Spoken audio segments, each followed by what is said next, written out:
My name is Christine Purdy, and I feel so honored to be here. Thank you for having me.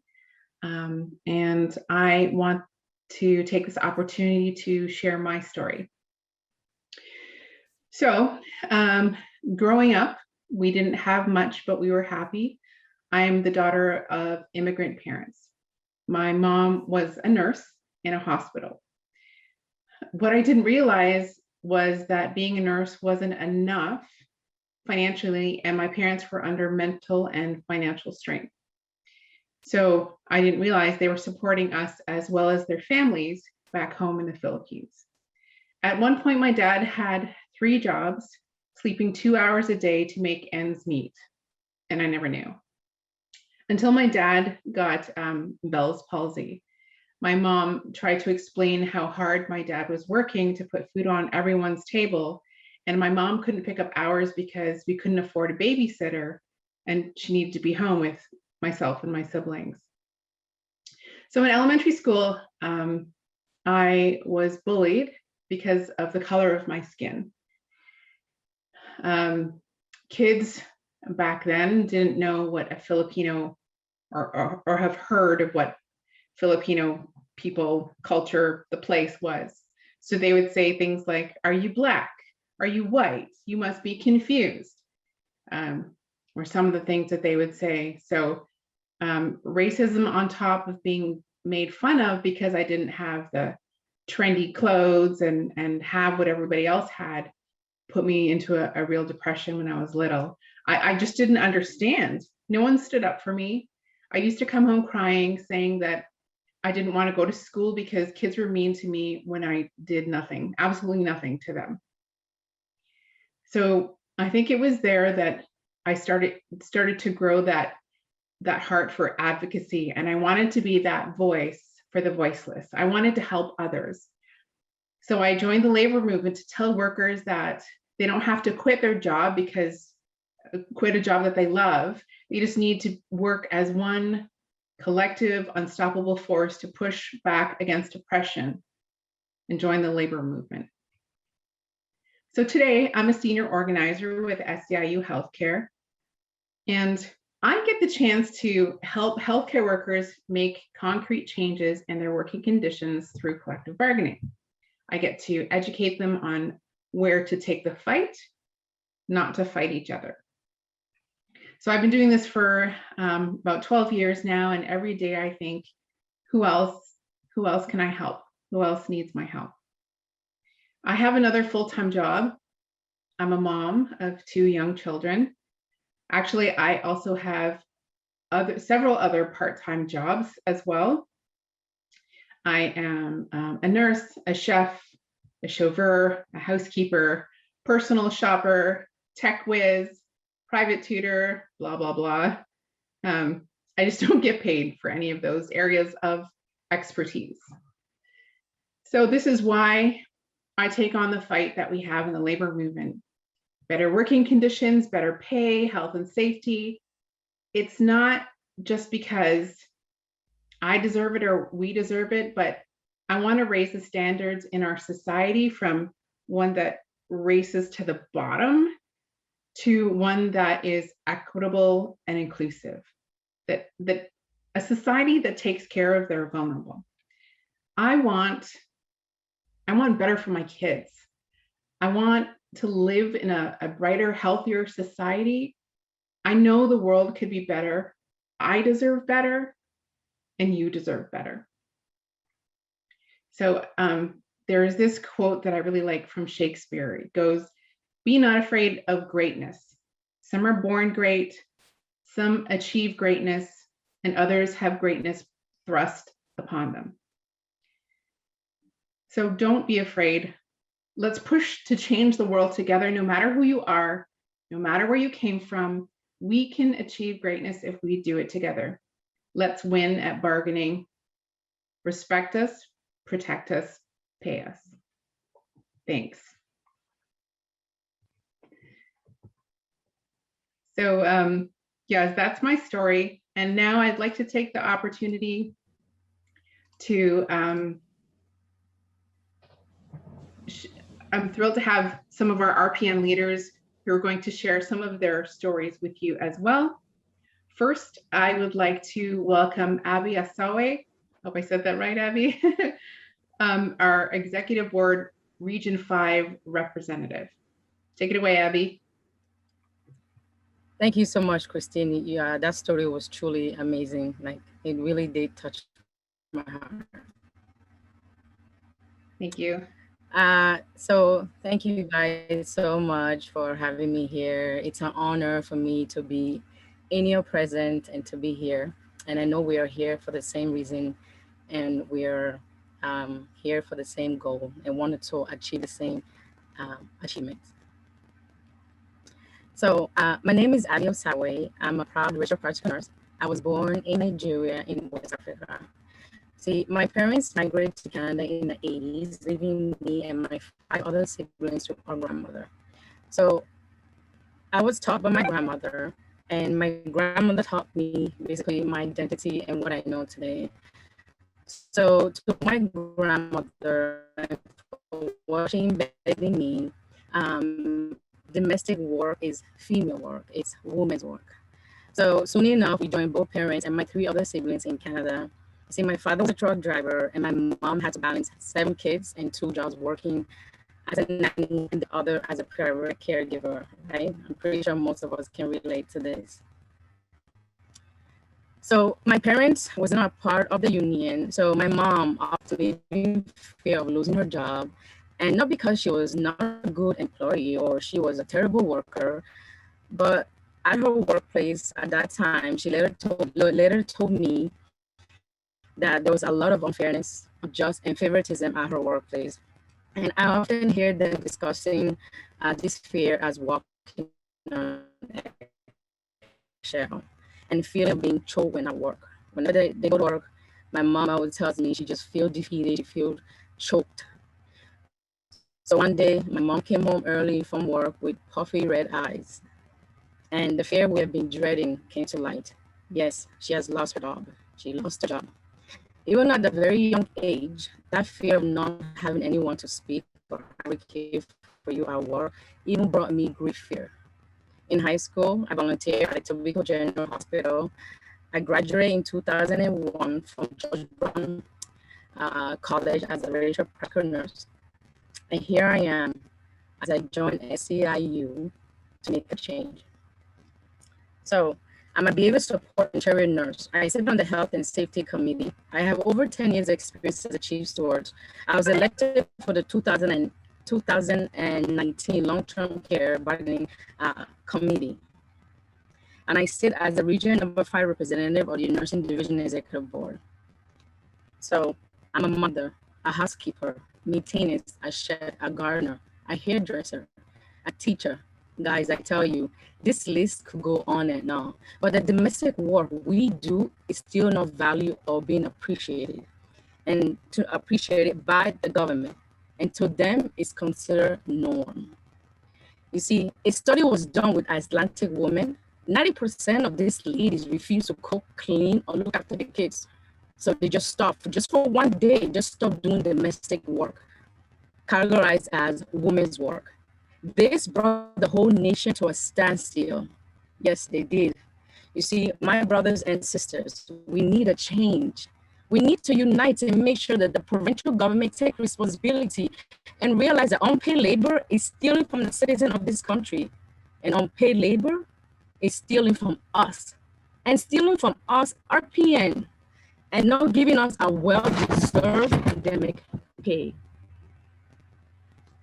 We need more paid sick days. We need equal pay and more days off we pay to spend with our family. We need the society to change, but who's going to make this change? We can't. I can't count on Ford Nation or our employer to make this change. We need your involvement, your action, and the best time to do it is now. We need to make Ford Nation change this coming election. We cannot wait any longer. My brothers and sisters, enough is enough. We need you. I need you, us, because together, once we fight, together we win. By united we stand. By dividing, you know we fall. Look at those Islamic women who collectively put their nation to a halt just because just one day they refuse to do the norm, what they call domestic work for the female. Imagine what they did. Just imagine if we RPNs put our collective effort together. Imagine how unstoppable we could be if we take the same collective action. You see, if those ladies can do it, solidarity, we stand. What do you say, my brothers and sisters, as I ask you, please join me on this fight because we know it's not going to be easy. Thank you. Thank you so much, Abby, for sharing your story. Now we're going to hear from Ashley McRae, our Nursing Division Executive Vice President of Hospitals. Take it away, Ashley.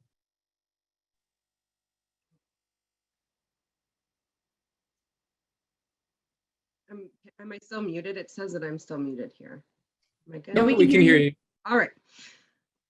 So I'm Ashley McRae. I'm an RPN, and I've been the VP of Hospitals for SEIU Healthcare Nursing Division, like Christine had said.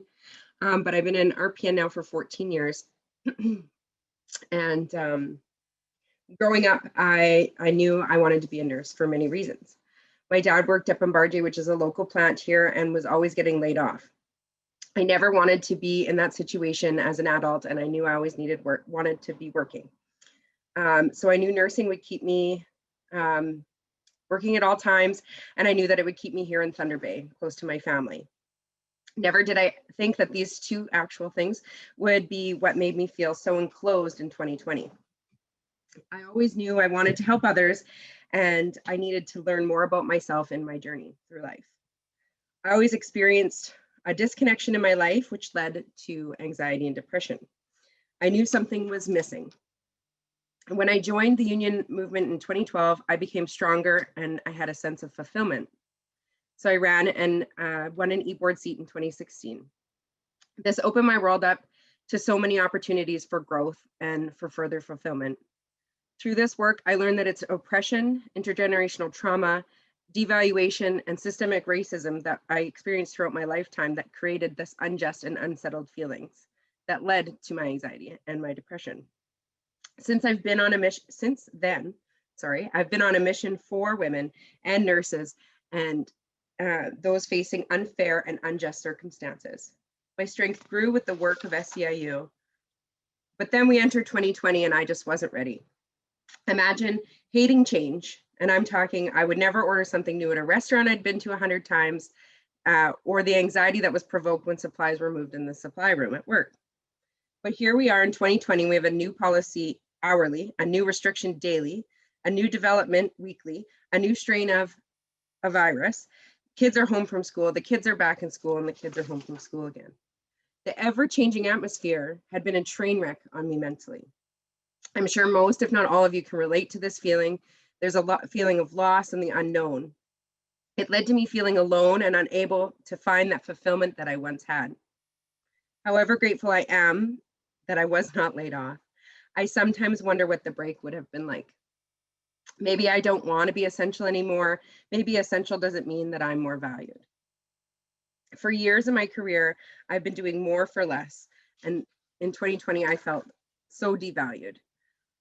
I was questioned and my patients were sicker and with unknown outcomes from an unknown disease. I was constantly questioned if I knew what I was doing in my work and completely disregarded, even with my years of experience. This year also changed the ability for us and myself, I'm sure you can all relate, that we couldn't just leave work at work and home at home. Your children are home alone, my children are home alone all the time, but they still need their mother. So your phone's ringing, your text messages, your messenger, everything's going off at all times. They still need you. Then they run to you when you open the door and you have to put your hand up because you do not want that hug because that risk does not outweigh the benefit for you or for them. I'm unsure if I was exposed to COVID-19 at work and I do not need to worry about them contracting the virus. It broke my heart every time. I feel like I live for a normal in my head that I believe will exist when this is over, that I believe won't exist when this is over. and it's hard to see a future with any sense of purpose or joy. I do have hope that we can come together with clarity and focus for a vision for our future, but I cannot do it alone. We need to fight together and to gain control of the problems that need to be fixed. My ask for you today is that you understand that this is a safe place to learn and to grow. You won't be alone, and you can draw strength from others like I did to get here today. And in order to move forward, we all need to have that strength. And I hope that my brothers and sisters, that we can come together after today and we can figure out how we're going to move forward after 2020 and after Corona and get through this together. Thank you. Thank you so much, Ashley, for that moving story. Thank you for sharing. Now I would like to welcome Tanya Ibrahim. Oh, I said that right, Tanya, as the Nursing Division Region 4 representative. Take it away, Tanya. Good afternoon, everyone. I'm a registered practical nurse at Sunnybrook Hospital. I'm a born and grown Canadian of parents of Caribbean descent. My grandmother worked as a cook in a retirement home. My mother worked as a healthcare aide for my whole childhood when I lived with her. My father worked as a private PSW for several years when I lived with him in Scarborough. As a child, I really admired how my family cared for people, naturally and lovingly helping them all the way to the end of their life. Little did I know at the time that they were so physically exhausted and hurting, way underpaid for their very heavy workloads and responsibilities. They had no benefits for themselves or me and my siblings and had only precarious work. They struggled to pay the bills. We were stuck in survival mode and I didn't even know it. It was our normal at the time. I finished my RPN program at Central Tech School and became registered with the College of Nurses in 1996. I love being a nurse. It's never been a business to me. It's a privilege to serve the veterans I serve. It is a privilege to see residents and families through some of the most humbling and heartbreaking times of their lives. And it is an honor to have their trust, their confidence, and their faith in me as their nurse to help them with all their needs. What I've experienced, though, is that employers see me loving my work, making it mine, owning it, and taking pride in the care of my patients, and they take advantage of this. They decided to increase my workload and keep me so busy, I have little to no time to speak up and fight for myself and my patients. They keep paying registered practical nurses $10 to $15 less than an RN, even though RPNs do 96% of what RNs do. This government has fully supported the employer's decisions for profits over quality care. The reality of being RPN is that I am not able to support my family with my one sole income.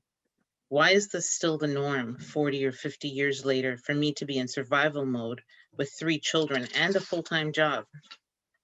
It's time to respect and protect registered practical nurses and those we care for. It's time to pay me. Stop putting caps on my pay, start hiring coworkers full-time, give me the pandemic pay permanently, give part-timers paid sick days, give me isolation pay. Give me proper quality, well-stocked and available PPE to protect myself and my patients. Stop giving me crumbs and keeping me in survival mode. Permanently give me proper pay to finally live. My family that I leave at home to come to work deserve to have the best of me too. Stop sending me home exhausted from overwork and underpay.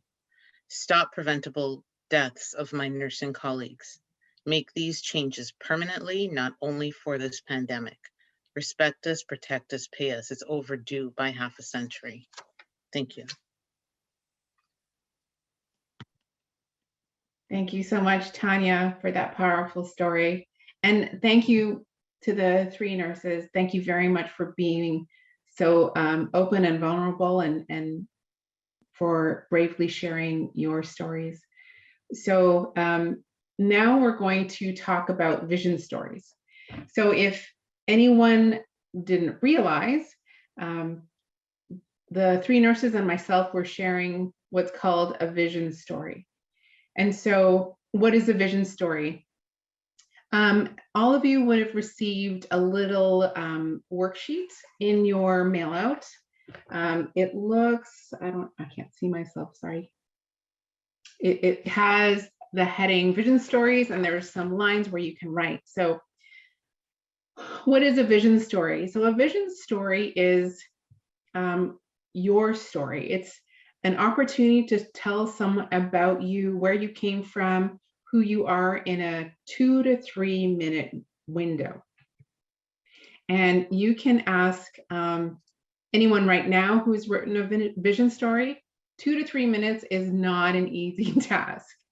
So it's definitely a challenge, but I know you're up for it. So what do we want to say in 2 to 3 minutes when telling your story? So the reason why we're practicing writing vision stories is to practice our advocacy voice.